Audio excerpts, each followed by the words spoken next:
Ça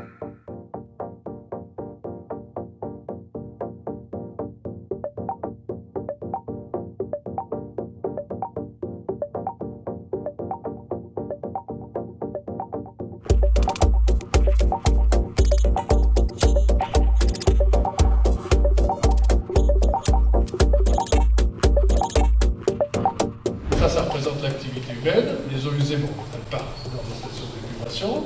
Le problème, c'est d'éviter la recontamination. Alors pour moi, les eaux usées, c'est le produit qui va de l'activité humaine à l'environnement, puisque c'est dans l'environnement que ça va finir. Et donc ce qui nous intéresse, nous, en microbiologie, dans notre laboratoire, c'est un petit peu de savoir toute cette microbiologie qu'on relâche à travers nos excrétions et autres. Qu'est-ce qu'elle devient et comment on arrive à s'en débarrasser lorsqu'elle est gênante éventuellement. Alors, donc, si on veut parler du Covid, mais ça serait vrai pour d'autres maladies ou d'autres circonstances, mais celui-là, il est un petit peu à la mode. C'est un virus, donc à un moment donné, qui va être aussi excrété, parce qu'il part dans les selles, et donc il va rejoindre les eaux usées et se retrouver en station d'épuration. Donc nous, notamment au laboratoire, on suit l'évolution de la concentration au virus dans ces eaux usées. Pour nous, c'est un témoin qui permet de savoir la charge globale de la population au virus. C'est-à-dire que comme toutes les eaux usées sont collectées et centralisées sur une station d'épuration, on sait que lorsque la quantité de virus augmente, eh bien, la charge globale dans la population augmente. Je peux vous parler d'un petit peu de ce qu'on fait au laboratoire. Donc, on s'intéresse beaucoup au virus, c'est pour ça qu'on a été impliqué dans le suivi de l'épidémie au niveau des eaux usées. On a d'autres thématiques comme par exemple le problème de l'antibiorésistance. Tout à l'heure, on parlait des médicaments qui sont rejetés peut-être un petit peu trop souvent dans les eaux usées. Ce qu'il faut voir, c'est que les médicaments suivent les mêmes voies que les microbes que l'on a traités.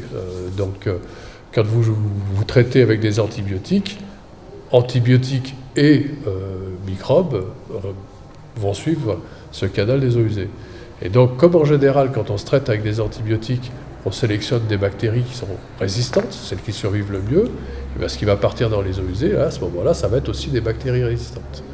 Le problème qu'il y a aussi, ce n'est pas juste ce problème de sélection des bactéries résistantes par le traitement, mais aussi le fait que des bactéries résistantes qui rencontrent des bactéries sensibles peuvent échanger leur résistance, c'est-à-dire rendre leur voisine, avec qui elles rentrent en contact, résistante. Et ça pose un problème parce que toutes ces bactéries vont finir à un moment donné ou à un autre dans l'environnement. Les stations d'épuration n'empêchent pas tout. Et donc, on peut rendre des bactéries aussi de l'environnement résistantes. Il y a des études qui montrent à l'heure actuelle que même des bactéries du sol qu'on récupère et qu'on analyse, au fil des ans, deviennent de plus en plus résistantes. Et ces bactéries du sol, c'est celles qu'on récupère aussi avec nos salades, nos carottes. Il ne faut pas se boucher les yeux, l'eau usée, enfin, ça nous concerne tous. Il faut vraiment peut-être un peu plus de civilité, accepter de changer ses habitudes. L'antibiorésistance, elle est liée à la consommation d'antibiotiques. Ça, je pense qu'on ne peut pas s'en passer. Enfin, ça ne serait pas raisonnable à l'heure actuelle. Par contre, on consomme beaucoup trop d'antibiotiques, surtout en France, dans un contexte où on est de plus en plus nombreux et on commence à vivre des carences en eau et il va falloir arriver à réutiliser d'une manière ou d'une autre les eaux usées. Donc il faut qu'elles soient propres. Pas de pathogènes, pas de médicaments ou de molécules ou de polluants qui puissent se transmettre plus loin.